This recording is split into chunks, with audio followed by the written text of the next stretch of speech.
ॐ भद्रं कर्णेभिः श्रूयामदेवाः भद्रं पश्येमाक्षभिर्यजत्राः स्थिरैरङ्गैस्तुष्टुवागुंसस्तनूभिर्व्यसेमदेवहितं यदायुः स्वस्ति न इन्द्रो वृद्धश्रवाः स्वस्ति नः पूषा विश्ववेदाः स्वस्ति नस्तारक्षो अरिष्टनेमिः स्वस्ति नो बृहस्पतिर्दधातु ॐ शान्ति शान्ति शान्तिः शङ्करं शङ्कराचार्यं केशवं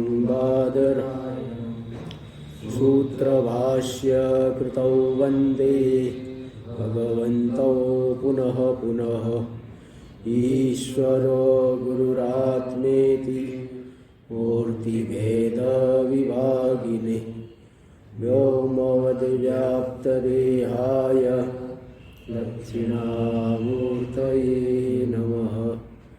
ॐ शान्ति शान्ति शान्ति। अथर्ववेदी मांडुक्य उपनिषद का जो चतुर्थ प्रकरण है अलाद शांति प्रकरणम, इसमें 26वीं कारिका चित्यं चित्तं न संस्पृशत्यर्थं नार्थाभासं तथैव च अभूतो ही यतश्चार्थो नार्थाभासस्ततः पृथक। चित्त यानी विज्ञान, ज्ञान अर्थ का संस्पर्श नहीं करता है, स्व से अतिरिक्त अर्थ को विषय नहीं करता है। तो जब अर्थ ही नहीं है तो अर्थाभास कहाँ से होगा? विषयाभास अर्थाभास को कहाँ से विषय करेगा? तो अभूतो ही यतश्चार्थो, यतः अर्थ अभूत, परमार्थ में विज्ञान से व्यतिरिक्त रूप से नहीं है, असत ही है। ततः अर्थाभास न पृथक, इसलिए अर्थाभास भी पृथक नहीं है। इसलिए चित्त ज्ञान विषय स्व से अतिरिक्त विषय वाला नहीं होता। यही चल रहा था। टीका में देखिए चौथी पांचवी पंक्ति में, नए दृष्टान्ते, दृष्टांत स्वप्न चित्तवते दृष्टांत विमतम चित्तम अर्थाभासम अपि न संस्पृशत चित्तत्वा संप्रतिपन्नवत। संप्रतिपन्न चित्त जो है स्वप्न चित्त, स्वप्न का ज्ञान, स्वप्न में जैसे विषय नहीं होकर के भी ज्ञान हो रहा है। इसी को आगे दे रहे, नहीं दृष्टान्ते तस्य अर्थाभास स्पर्शित्वम। दृष्टांत में जो विज्ञान है, ज्ञान है, अर्थाभास को स्पर्श करने वाला नहीं है। कि तस्यैव तदात्मना भानात्, ज्ञान ही तो विषय रूप से भाषित हो रहा है, वहाँ अतिरिक्त विषय तो है नहीं, इत्यर्थ। तृतीय पादं व्याकरोति अभूतो ही, अभूतो ही यतश्चार्थो नार्थाभासस्ततः पृथक। अर्थ जो है अतिरिक्त है ही नहीं, इसलिए अर्थाभास भी ठीक नहीं है। अच्छा, प्रथम पादम है तो ये हो गया था। भाष्य में देखिए दूसरी पंक्ति, हाँ दूसरी पंक्ति देखिए, अभूतो ही जागरिते पी स्वप्नार्थ व देव बाह्य शब्दाद्य अर्थो। जागृत अवस्था में भी स्वप्न के अर्थ के समान ही बाह्य अर्थ वास्तव में नहीं है, विज्ञान से व्यतिरिक्त रूप से देखा जाए तो असत ही है। स्वप्न चित्त, हाँ, उक्त हेतुत्वात्, उक्त हेतुत्वात् का अर्थ किए है उक्त हेतुर्यस्य तस्मात्, यानी उक्त हेतुत्वात्, उक्त हेतुत्वात्, हाँ उक्त हेतुत्व, इसका देखो टीका में दे रहे, विमतो अर्थ सत न भवति अर्थत्वात्। उक्त हेतुत्वात् वही अर्थत्वात् ले लीजिए, अर्थत्वात्, अर्थत्वात् संप्रतिपन्नवत्, स्वप्न के अर्थ के समान। इति अनुमानात् न ज्ञानस्य आलम्बनम, इस अनुमान से सिद्ध हो रहा है कि ज्ञान का आलम्बन वह असत अर्थ नहीं हो सकता है। ज्ञान से अतिरिक्त अर्थ तो असत हो गया, तो वह ज्ञान का आलम्बन नहीं बन सकता है। विमतो अर्थ स्व विषय ज्ञान जनको न भवति भ्रांति विषयत्वात्। विमत जो अर्थ है स्व विषय ज्ञान का जनक नहीं है। क्यों? क्योंकि भ्रांति का विषय बन रहा है। संप्रतिपन्नवत, संप्रतिपन्न स्वप्न अर्थ के समान। इति अनुक्तम अनुमानम स्मारयति उक्त हेतुत्वात्। इसी अनुमान को स्मरण दिला रहे उक्त हेतुत्वात्, उक्त हेतु वाला। तो यही जो है अनुमान देखो यहाँ दे दिए। यहाँ भ्रांति विषयत्वात् ले लेना, भ्रांति विषयत्वात्। भ्रांति का विषय बनने से वह स्व विषय ज्ञान का जनक नहीं हो। जो स्वयं ही असत है तो ज्ञान की उत्पत्ति नहीं कर सकता है, ज्ञान का आलंबन नहीं बन पाएगा। टीका में अर्थजन्यत्वाभावे विज्ञान से अर्थाभास जन्यत्वम स्यात्। जब ज्ञान अर्थ से विषय से जन्य नहीं हुआ तो अर्थाभास विषयाभास से जन्य हो जाए, ये आपत्ति रहेगी, ये आशंका रहेगी। इत्याशंक्य चतुर्थ पादार्थम आह। ऐसी आशंका होने पे कह रहे चतुर्थ पाद के द्वारा उत्तर दे रहे नापी नापी अर्थाभासस चित्तात् पृथक। अर्थाभास चित्त से पृथक नहीं है। चित्तम एवं ही घटादि अर्थवद अवभासते। हाँ, यथार्थ ज्ञान भी वो भ्रांति जो ज्ञान है ना, ज्ञान तो माना ही जाएगा। पर ज्ञान इधर जो उत्पन्न हो रहा है, उत्पन्न नहीं होगा ऐसे बता रहे, तो पर ज्ञान तो उत्पन्न हो रहा है यथार्थ से। हाँ, तो वृत्ति उत्पन्न होती है, वृत्ति जड़ है, वृत्ति उत्पन्न होगी। तो ज्ञान जो है नित्य ज्ञान तो उत्पन्न नहीं होगा ना, नित्य ज्ञान उत्पन्न नहीं होगा। क्योंकि तो नित्य ज्ञान, अगर नित्य आत्मस्वरूप ज्ञान लेंगे उसकी उत्पत्ति नहीं है, वृत्त्यात्मक ज्ञान की उत्पत्ति होती है। वृत्ति ही बनती, वृत्ति जो है स्वयं ज्ञान नहीं है। वृत्तौ ज्ञानत्वोपचारात्, वृत्ति को ज्ञान शब्द से कह दिया, गौण प्रयोग किया जाता है। वृत्ति स्वयं ज्ञान नहीं है, क्योंकि वो अज्ञान को दूर करती है वृत्ति, इसलिए उसको ज्ञान कह देते हैं। स्वयं वो ज्ञान नहीं है। ज्ञान तो सत्यम ज्ञान अनंतम ब्रह्म, मुख्य ज्ञान तो आत्मा ही है। ये वृत्त्यात्मक ज्ञान जो है उत्पन्न होने वाला, ये वृत्ति है, इसी समझ लेना चाहिए। तो देखिए नापि अर्थाभास चित्तात् पृथक। अर्थाभास चित्त से पृथक नहीं है, ज्ञान से पृथक नहीं है। चित्तम एव ही घटादि अर्थवद अवभासते। चित्त ही घटादि अर्थ के समान, विषय के समान भाषित होता है। यथा स्वप्ने, स्वप्न में जैसे ज्ञान ही विषय रूप में दिखता है, ज्ञान से अतिरिक्त है नहीं।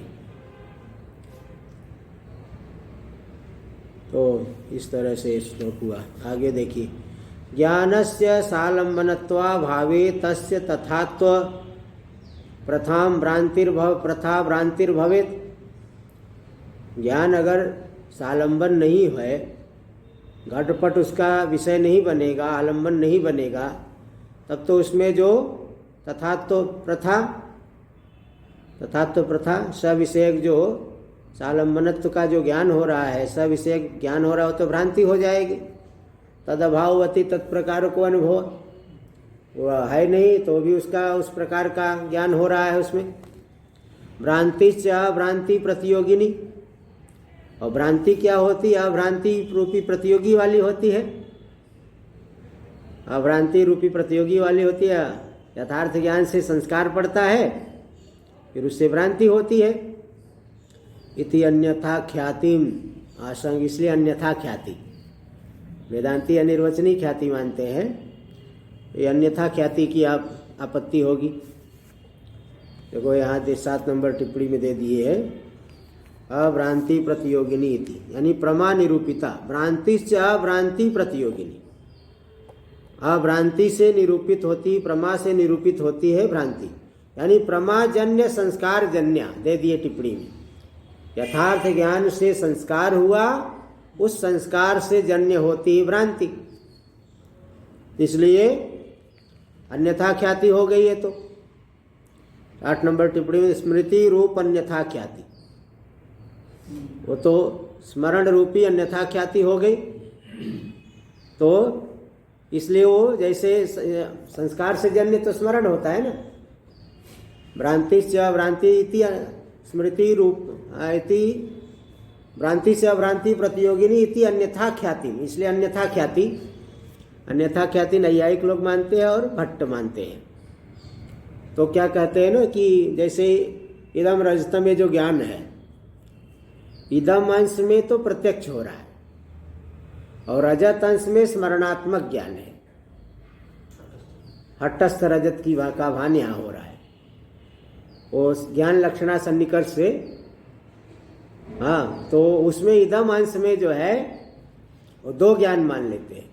इदम अंश में तो प्रत्यक्ष ज्ञान हो गया और उस अंश में मतलब रजत अंश में तो हटस्थ रजत का यहाँ पे भान हो रहा है। तो ज्ञान लक्षणा सन्निकर्ष से भ्रांति अन्यथा ख्याति हो रही है, अन्यथा ख्याति इसको।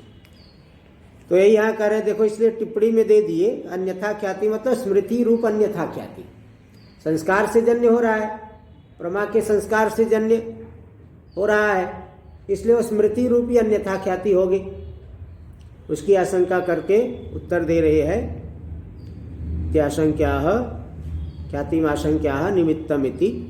श्लोक नंबर 27। निमित्तं न सदा चित्तं संस्पृशत्यध्वसु त्रिषु अनिमित्तो विपर्यासः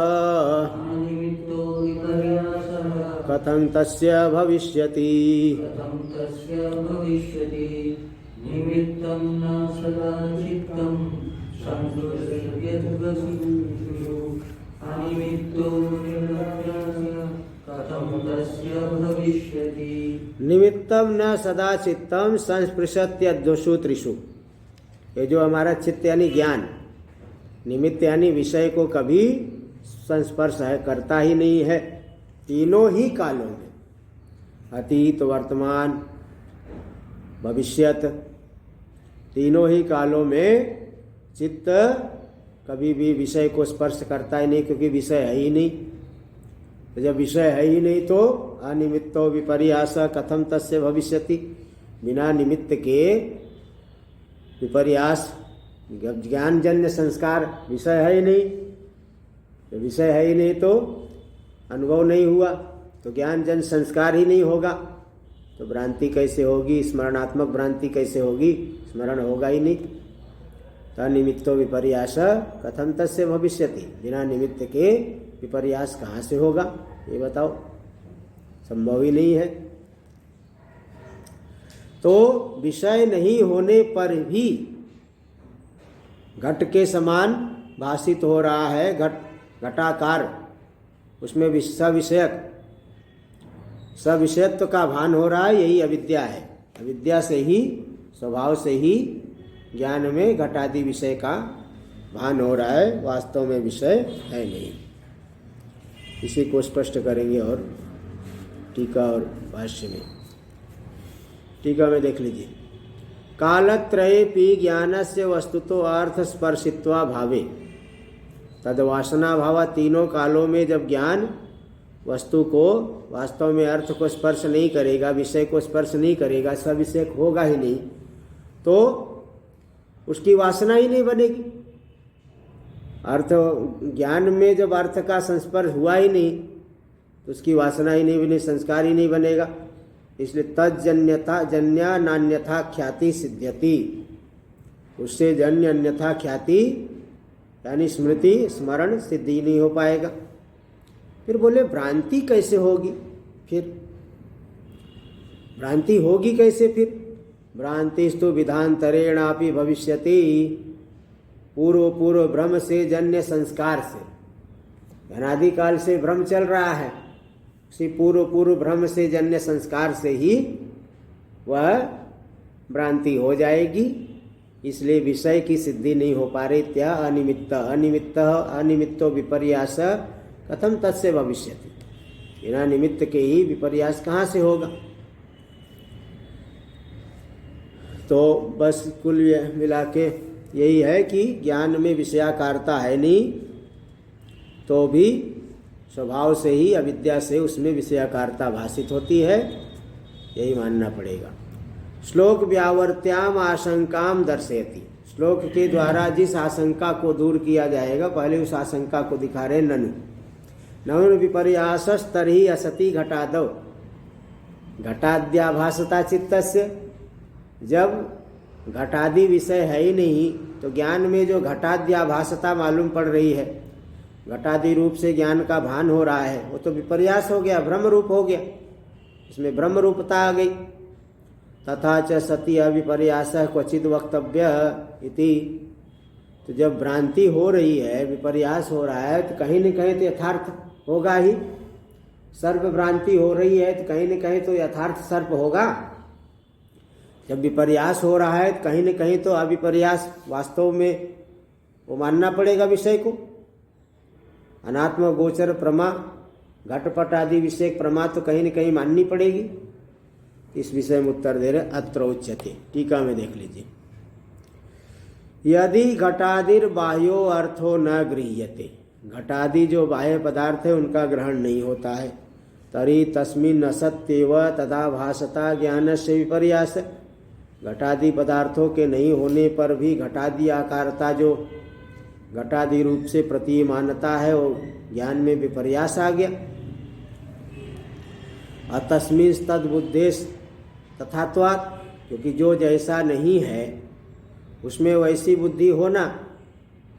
घटादि से रहित है ज्ञान और घटादि आकार से भाषित होना, ये तो विपर्यास भ्रांति हो गई।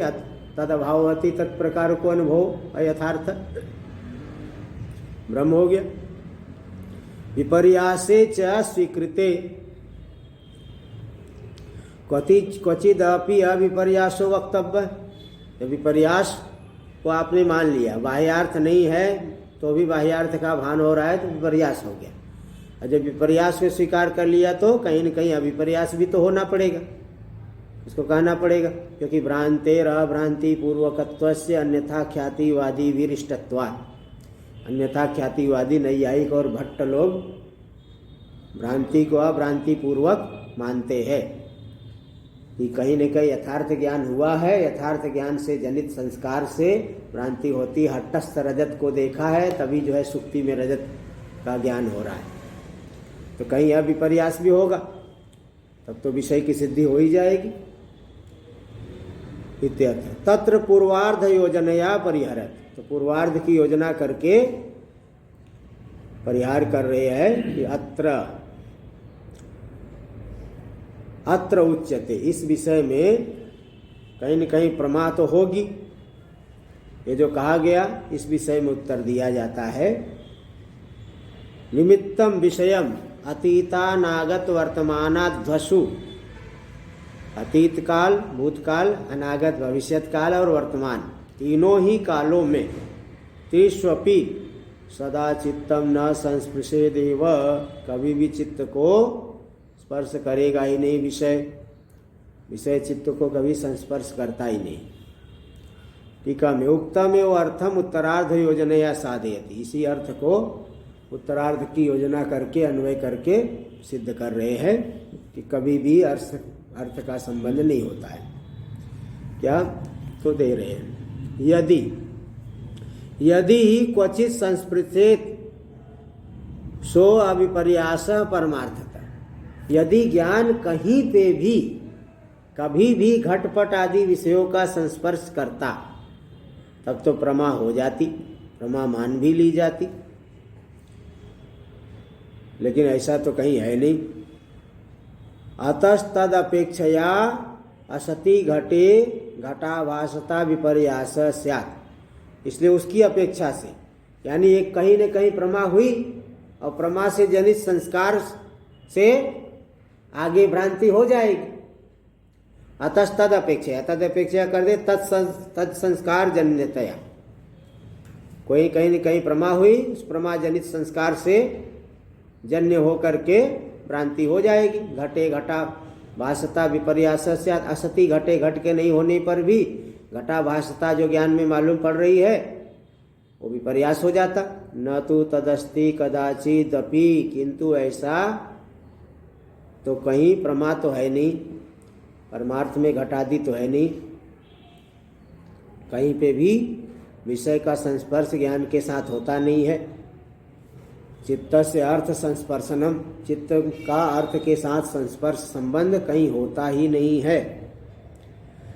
तस्माद अनिमित्तो विपर्यास, इसलिए संस्कार रूपी निमित्त जब हुआ ही नहीं तो भ्रांति कहाँ से होगी? भ्रांति होगी नहीं। कथम तस्य चित्तस्य भविष्यति, उस चित्त में ज्ञान में विषय का संस्पर्श रूपी भ्रांति कभी संभव ही नहीं है। तो न कथनचित विपर्यासो अस्ति इति अभिप्राय, विपर्यास कभी भी होगा ही नहीं। अब अच्छी टिप्पणी में दे दिए 4 नंबर, अबाधित वस्तु विषयक ज्ञान जन्य संस्कार जन्यो भ्रमो नास्तेव। अबाधित वस्तु विषयक जो ज्ञान, उस ज्ञान से जन्य संस्कार, संस्कार जन्य ब्रह्म है ही नहीं, कहीं होगा ही नहीं। टीका में अभ्रांतेर अभावाद असंभवे भ्रांतेर असति घटादौ घटाद्याभासता ज्ञानस्य कथम निर्वहति। बोले जब अभ्रांति है ही नहीं, यथार्थ ज्ञान हुआ ही नहीं, असंभवे, अभ्रांतेर अभावाद असंभवे, अभ्रांति जो है यथार्थ ज्ञान हुआ ही नहीं, क्योंकि जब विषय है ही नहीं। तो भ्रांतेर असति घटादौ, असंभवे भ्रांति, अभ्रांति के होने, अभ्रांति जो मतलब यथार्थ ज्ञान ही नहीं हुआ तो भ्रांति भी संभव नहीं है। तसती घटा दो, फिर घटादि जब है ही नहीं तो घटाद्याभासता ज्ञान से कथम निर्वहति, ज्ञान में घटाद्याकारता, घटादि विषयकत्व का निर्वाह कैसे होगा? इत्याशंका, ऐसी आशंका होने पर उत्तर दे रहे हैं अयमेवेति भाष्य में। अयमेव ही स्वभाव चित्तस्य, चित्त का यही स्वभाव है। यदूत असति निमित्ते घटादौ तद्वद अवभासनम, जो कि घटादि के नहीं होने पर भी घटादि का भान होता है, ये चित्त का ज्ञान का स्वभाव है। तो विद्या से जो है भाषित होता है। टीका में स्वभाव शब्देन अविद्या उच्यते, स्वभाव शब्द से अविद्या कही जा रही। नहीं भ्रांतिर भ्रांति पूर्विका इति नियम, भ्रांति अभ्रांति पूर्वक होते, यत्र यत्र प्रमा तत्र तत्र भ्रांति ही भ्रांति। जैसे या स्मृति सा सा अनुभव पूर्विका, या भ्रांति सा सा प्रमा पूर्विका, ऐसा कोई नियम नहीं है। क्योंकि सविषयाणाम भ्रमाणाम अविद्यात्वाभ्युपगमात्, क्योंकि सविषयक जितने भी भ्रम है सबको अज्ञान रूप ही माना गया है। तो अज्ञान कभी ज्ञान पूर्वक थोड़ी होता है। देखो 7 नंबर टिप्पणी में दे दिया, अविद्यात्वाभ्युपगमात्, नहीं अविद्या विद्या पूर्विका भवति, विद्या कोई अविद्या कोई विद्या पूर्वक थोड़ी होती है। इसलिए वो अज्ञान से विषयाकारता ज्ञान में मालूम पड़ रही है, इसलिए विषय कहीं है नहीं, विषय वास्तव में है नहीं।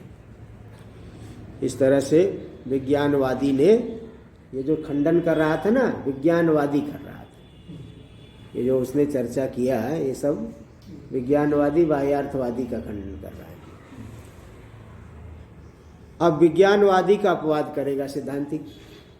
बाह्यार्थवादी पक्षम एवं विज्ञानवादी मुखेन प्रतिक्षिप्य उष्ट्र लघुड़ न्याय से, उन लोगों के मत को लेकर के उन्हीं के मत का खंडन कर रहे हैं।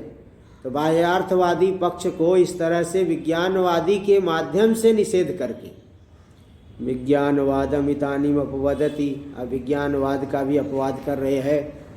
विज्ञानवादी कहता है कि क्षणिक विज्ञान ही आत्मा है, और उसी विज्ञान में जो आकार है वो विज्ञान का ही विवर्त है।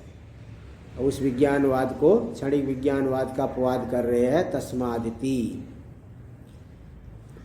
28 नंबर श्लोक, तस्मात् न जायते चित्तं चित्तदृश्यं न जायते तस्य पश्यन्ति ये जातिं ये वै पश्यन्ति ते पदम्।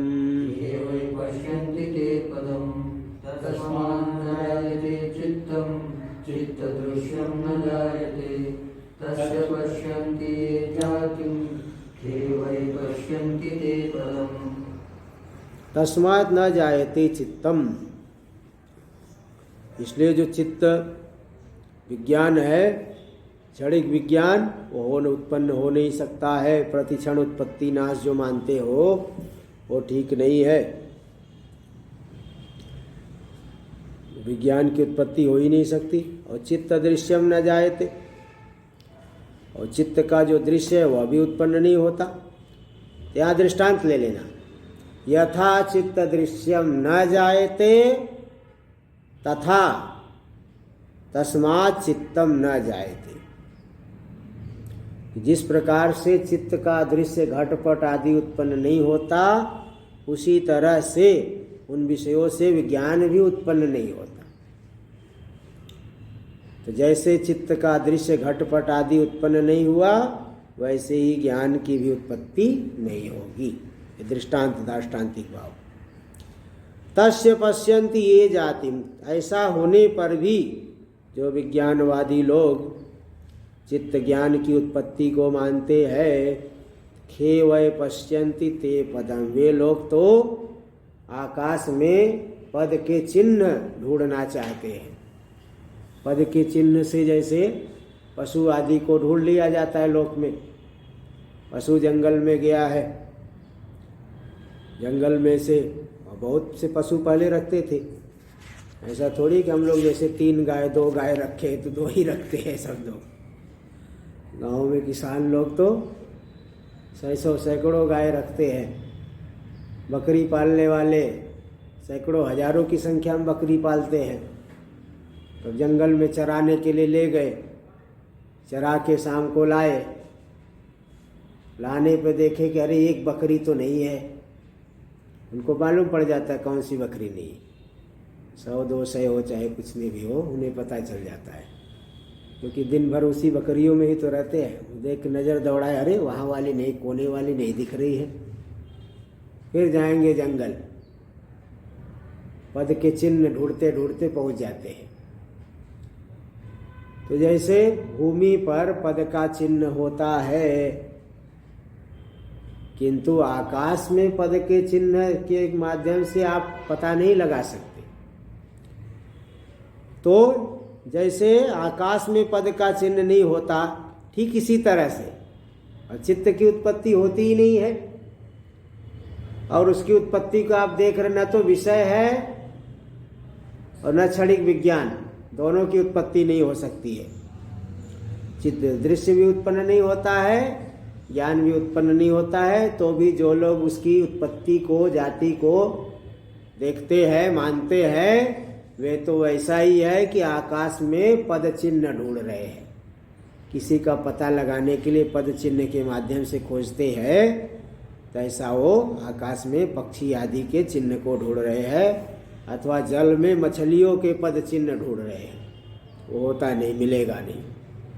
इसलिए उनका ये मत ठीक नहीं है। विज्ञान, क्षणिक विज्ञान वाला जो मत है, क्षणिक विज्ञान वादी मत ठीक नहीं है, संभव नहीं है। टीका में देख लीजिए, प्रतिक्षणं विज्ञानस्य जन्म दृश्यते विज्ञानवादी भी। विज्ञानवादी लोग तो कहते हैं कि प्रत्येक क्षण में विज्ञान का जन्म होता है। इत्याशंका, ऐसी आशंका होने पर उत्तर कर दे रहे कि तस्य पश्यन्ति ये जातिम खे वै पश्यन्ति ते पदम। उस विज्ञान की जो उत्पत्ति मानते हैं, वे तो आकाश में पक्षियों के पद चिन्ह को देखना चाहते हैं। वृत्त संकीर्तन पूर्वकम श्लोकस्य तात्पर्य आह। वृत्त घटित का संकीर्तन पूर्वक श्लोक के तात्पर्य को दिखा रहे। प्रज्ञप्ते रीति, प्रज्ञप्ते सनिमित्तत्वम इत्येतद इत्यादि एतद अंतम। 24वें श्लोक से लेकर के यहाँ तक का जो वचन है, विज्ञानवादिनो बौद्धस्य वचनम, ये 24वें से लेकर के यहाँ तक का वचन जो है विज्ञानवादी बौद्ध का मत है।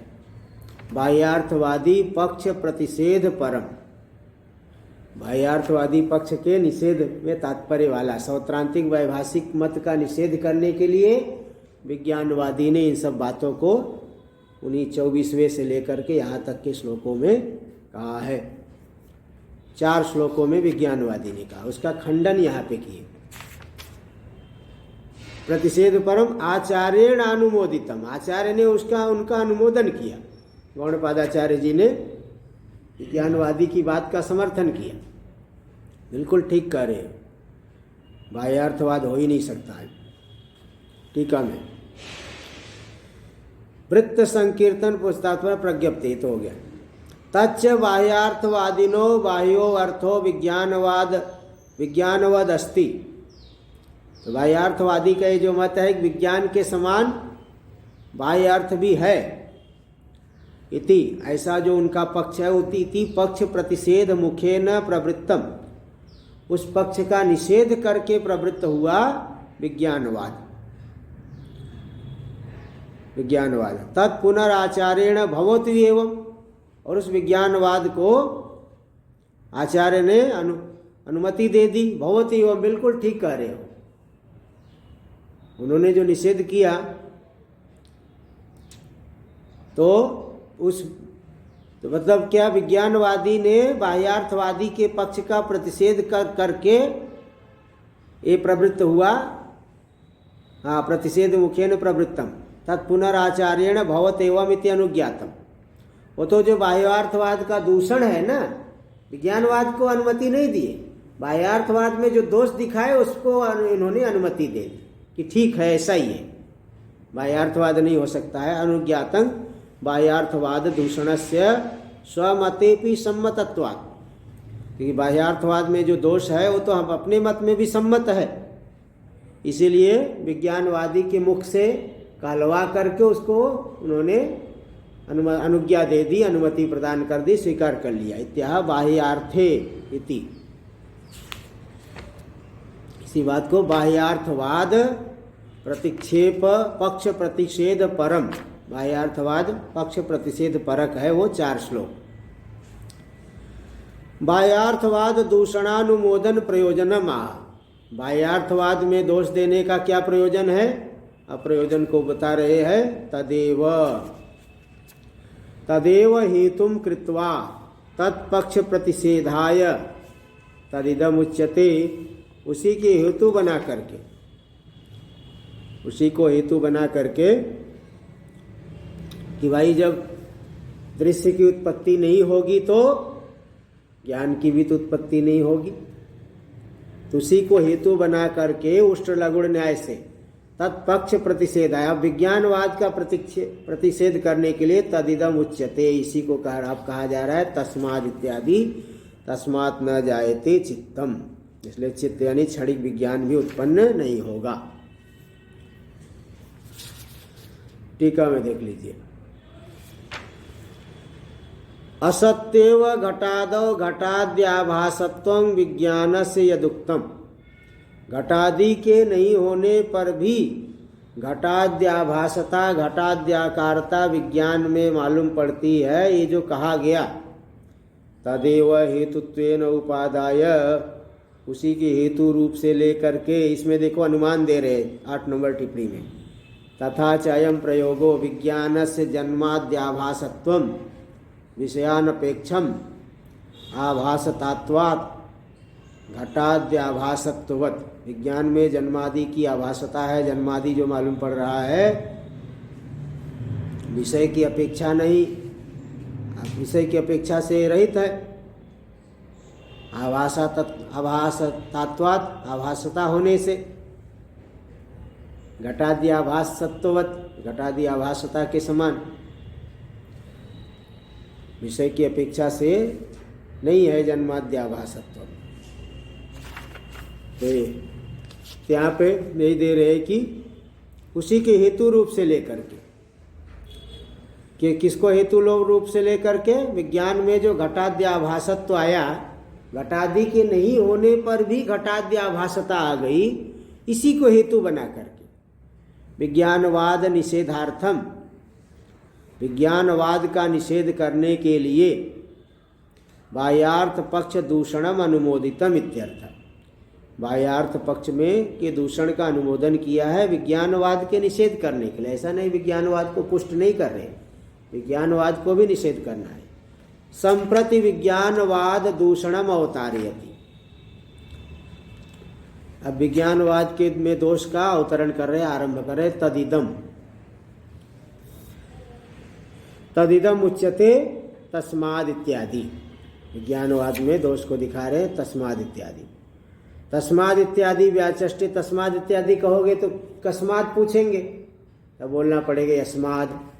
भाष में यस्माद असत्यव घटादो घटाद्याभासता चित्तस्य विज्ञानवादिना अभ्युपगता। घटादि के नहीं होने पर भी चित्त में, विज्ञान में घटाद्याभासता मानी गई विज्ञानवादी के द्वारा। घटादि के नहीं होने पर भी घटाद्याकारता ज्ञान में मालूम पड़ी, उसको विज्ञानवादी के द्वारा स्वीकार किया गया। तद अनुमोदितम अस्माभिः, उसको हमने भी अनुमोदन कर दिया है भूत दर्शनात् 25वीं कारिका में। 25वीं कारिका में हमने इसको अनुमोदन कर दिया है।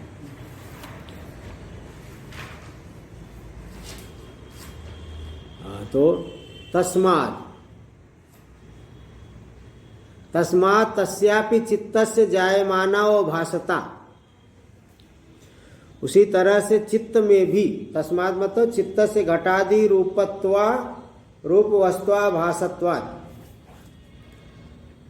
तस्य तो तस्मात् तस्यापि चित्त से, इसीलिए वो जो चित्त है, चित्त में जायमाना व भासता असत्यव जन्मनि युक्ता भवितुम अर्हति इत्यतो न जायते चित्तम।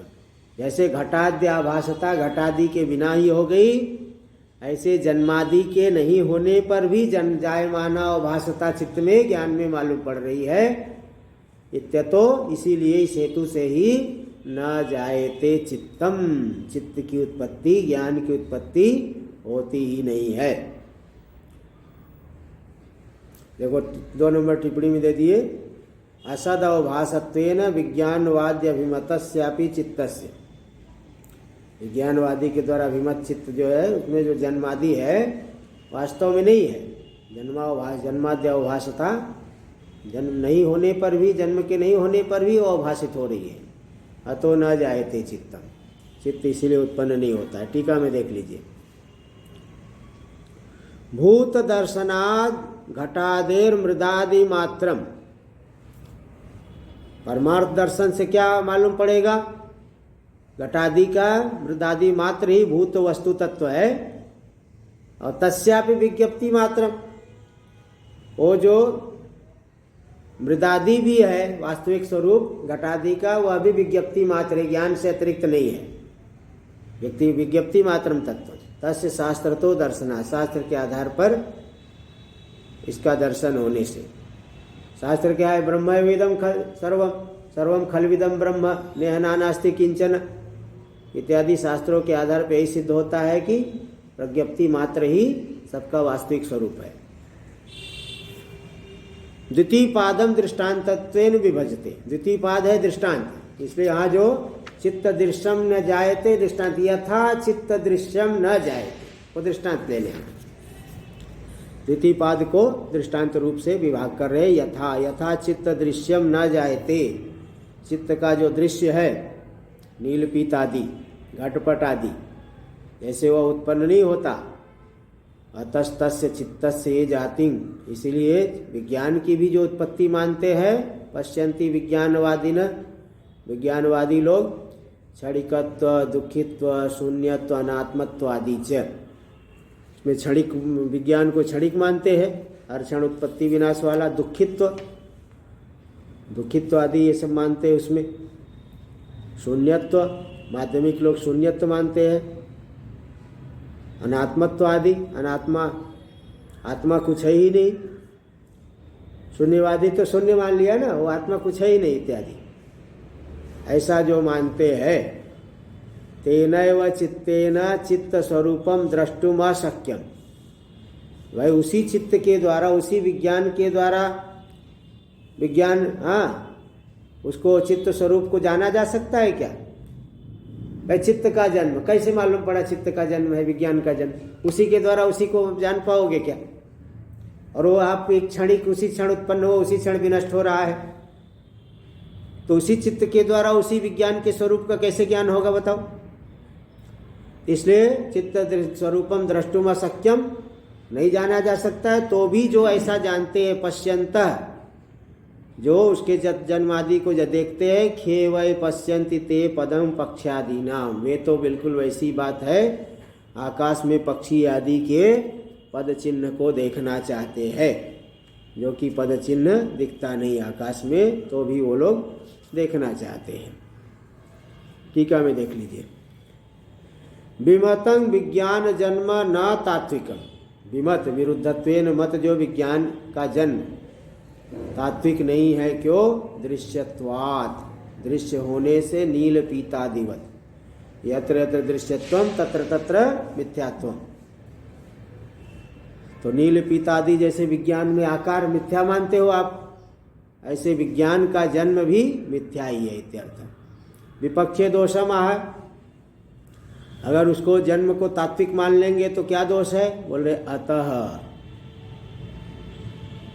तो अतः इतरेभ्योपि द्वैतीभ्यो अत्यंत साहसिका इत्यर्थ। इसलिए अन्य द्वैतवादियों से भी ज्यादा साहसी बन रहे हैं विज्ञानवादी लोग। हाँ, तो क्योंकि दर्शना नरह दृष्टित्वाभिमानित्वाद, जो दर्शन के योग्य नहीं है उसके भी दृष्टित्व के अभिमानी, उनको भी मैं देख रहा हूं ऐसा अभिमान कर रहे हो, तो नैयायिक आदि से भी बढ़ करके तुम तो हो गए भाई। इसलिए कुछ ज्यादा ही साहस कर लिया आपने। नैयायिक आदि लोग भी ऐसा नहीं मानते हैं, उसको उससे भी बढ़ करके तुम मानने लग गए, तो उनसे भी बढ़ के हो गए, अत्यंत साहसी हो गए। इसलिए तुम्हारा मत ऐसे ही नहीं मान लिया जाएगा, कुछ भी का देने से नहीं स्वीकार कर लिया जाएगा। टीका में देखिए दे रहे हैं, अनात्मत्वादि इत्यादि शब्देन अन्योन्य विलक्षणत्वम अन्योन्य सादृश्यम च गृह्यते। अनात्मत्वादि, अनात्मा मानते आत्मा कुछ है ही नहीं, आदि शब्द से अन्योन्य विलक्षणत्व, प्रत्येक विज्ञान जो है एक दूसरे से भिन्न भिन्न है। अन्योन्य सादृश्यम च, अन्योन्य सादृश्य है उनमें, विज्ञान में हर एक विज्ञान का एक दूसरे से सादृश्य है, इसलिए एकत्व की भ्रांति होती है। ये सब भी ले लेना। तत्र हेतुम सूचेत, इसमें हेतु भी सूचनित करे। विज्ञान के जन्म नहीं होने में क्या हेतु है, इस हेतु को सूचित कर रहे हैं कि तेनैव चित्तेन चित्त स्वरूपम द्रष्टुम अशक्यम, उसी चित्त के द्वारा चित्त स्वरूप को नहीं जाना जा सकता है। चलो इसको आगे कल करेंगे। ओम भद्रं कर्णेभिः शृणुयाम देवाः, भद्रं पश्येमाक्षभिर्यजत्राः, स्थिरैरङ्गैस्तुष्टुवागुंसस्तनूभिर्व्यसेम देवहितं यदायुः। स्वस्ति न इन्द्रो वृद्धश्रवाः, स्वस्ति नः पूषा विश्ववेदाः, स्वस्ति नस्तार्क्ष्यो अरिष्टनेमिः, स्वस्ति नो बृहस्पतिर्दधातु। ॐ शान्ति शान्ति शान्तिः। शङ्करं शङ्कराचार्यं केशवं बादरायणं सूत्रभाष्य कृतौ वन्दे भगवन्तौ पुनः पुनः। ईश्वरो गुरुरात्मेति मूर्तिभेद व्योमवद्व्याप्तदेहाय दक्षिणामूर्तये नमः।